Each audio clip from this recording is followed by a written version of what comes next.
अस्सलाम वालेकुम प्यारों, क्या हाल है। मैंने अभी एक पिछला व्लॉग बनाया था सैटरडे को। मुझे नहीं पता वो मैं पहले अपलोड करूँगी या ये अपलोड करूँगी, बट उसमें मैंने जिक्र किया था कि हम लोग संडे 8 अक्टूबर को जा रहे हैं प्रिज्म फेस्ट।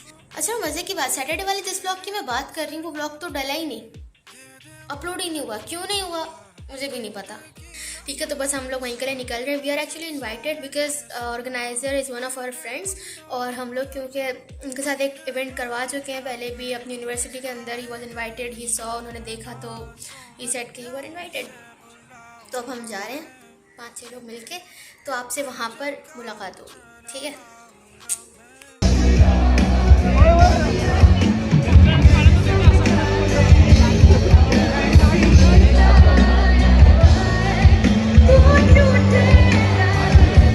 जिनको नहीं पता प्रिज्म फेस्ट क्या है मैं बता देती हूँ। जिस तरह से पॉपुलर फेस्ट होता है, but that's actually only dedicated to the pop culture, ठीक है। इसी तरह प्रिज्म फेस्ट है, इसके अंदर आपको मल्टीपल आर्टिस्ट नजर आते हैं। बड़े नाम भी होते हैं, उनके साथ राइजिंग आर्टिस्ट भी होते हैं, जिनको वहाँ से बहुत बड़ी रीच और बहुत ज़्यादा एक एक्सपोजर मिल जाता है। क्योंकि जब आप बड़े आर्टिस्ट का नाम लगाते हैं ना, तो it's like a magnet to your event. तो वो तो आते हैं और जब वो आते हैं इंतजार में होते हैं, तो फिर वो जो राइजिंग आर्टिस्ट होते हैं उनको भी सुनते हैं और यूँ बहुत से लोगों का काम प्रमोट होता है।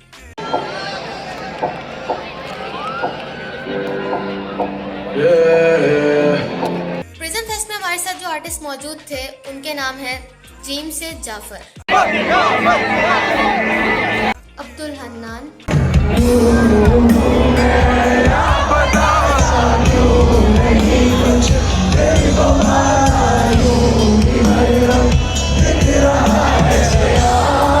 Artist Umar also known as जैस और जास उनका आर्टिस्ट नेम है।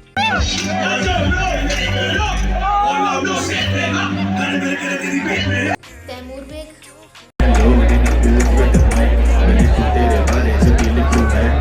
The youngest one Nihal Naseem,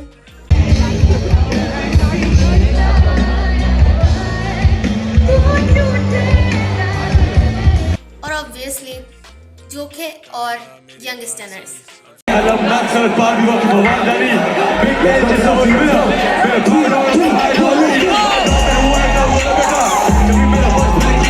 event start हुआ तो हम लोग बैक स्टेज मौजूद थे। यकीन जाने ये जो बड़े बड़े इवेंट्स होते हैं, जो बड़े बड़े ऑर्गेनाइजर्स हैं, ये लोग अपने इवेंट को सक्सेसफुल बनाने के लिए मजदूरों की तरह काम कर रहे होते हैं, आप माने या ना माने। बाग में लकड़ियों को आग दें, हम गलतियों से भाग दें, हम रैप को भी राग दें, जब करते तुमसे बात हुए रात को हम जागते। तो a huge shout out to Prism fest owners और obviously event planner Sheroz Hasan, जो खुद भी पॉपुलर फेस्ट के ओनर हैं। ये हम रखते हैं संभाल के, जानते ये सारे मुझे जानते। बैक ऑफ द स्टेज रहने का सबसे बड़ा फायदा ये होता है कि आप हर आर्टिस्ट से आराम से सुकून से मिल सकते हैं, आप वीडियो बना लें, पिक्चर्स ले लें। लेकिन हमें बहुत ज़्यादा अजीज थी हम वो पहेली, चाहे मिलना डेली, कहती मैं अकेली पर जिंदगी। अगर क्राउड का एस्टिमेट 5000 था भी, तब भी तकरीबन 7000 से ऊपर तो आवाम वहाँ मौजूद ही थी। जाहिर है क्राउड पुलिंग नेम्स जो वहाँ पर मौजूद थे।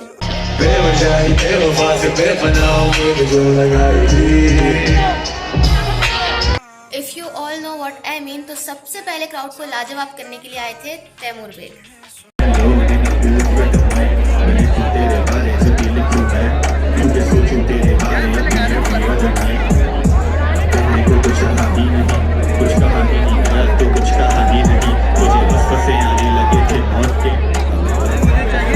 Let's go.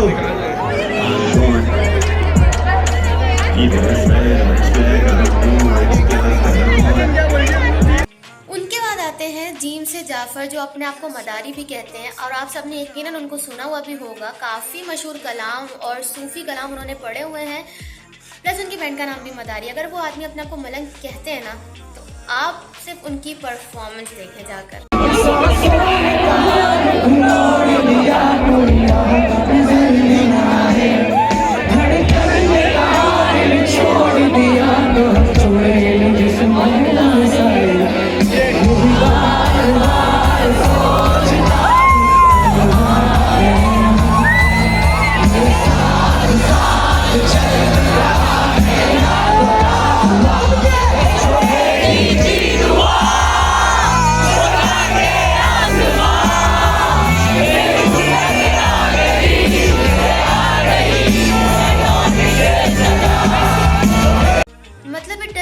Excited for him भाई, वो क्राउड के अंदर आके परफॉर्म कर रहे हैं। जब उन्होंने छोड़ के जाना था ना वापस, वो क्राउड के बीच में से निकल के गए।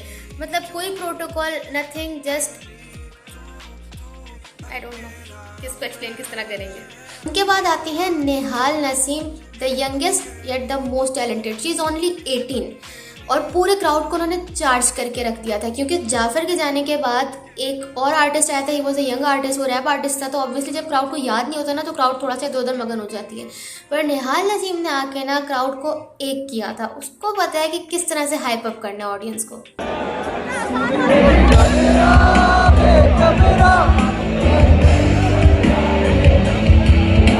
Abdul Hannan is one of those finest artist जिनकी फ़ैन फॉलोइंग ना बिल्कुल ऑथेंटिक है। ठीक है, अगर कोई बंदा बोल रहा है ना मैं इनका फ़ैन हूँ, तो आप उसको कुछ भी लगा के तो वो एक एक मेलोडी की शायरी जानता होगा।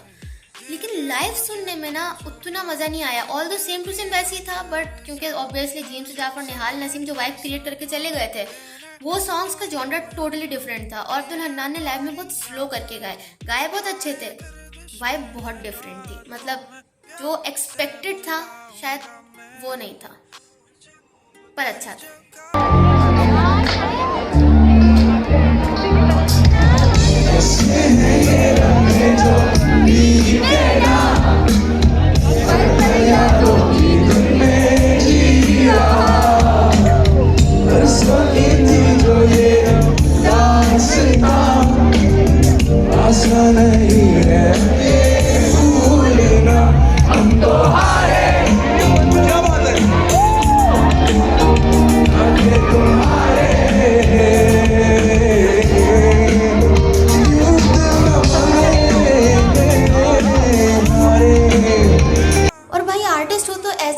अपने क्राउड की ऑथेंटिसिटी पर यकीन हो पूरा, जैसे कि यंग स्टैंडर्ड्स। अब्दुल हन्नान के जाने के बाद यंग स्टैंडर्ड्स ऑलमोस्ट तकरीबन 1 घंटे के बाद आए।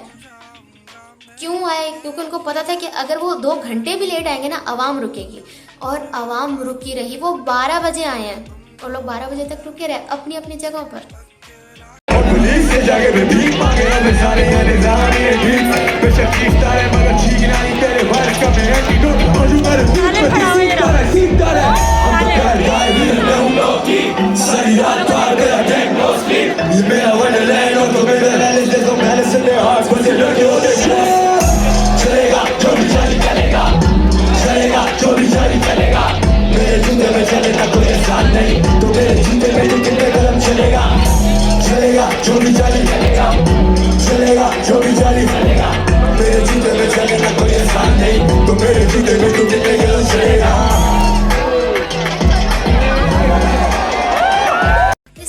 आने का टाइम हुआ, मेरे जाने का टाइम हुआ, तो बस हम लोगों ने उनको थोड़ा सा सुना, रिकॉर्ड किया और हम लोग वहाँ से निकल गए क्योंकि टाइम काफ़ी ज़्यादा हो चुका था।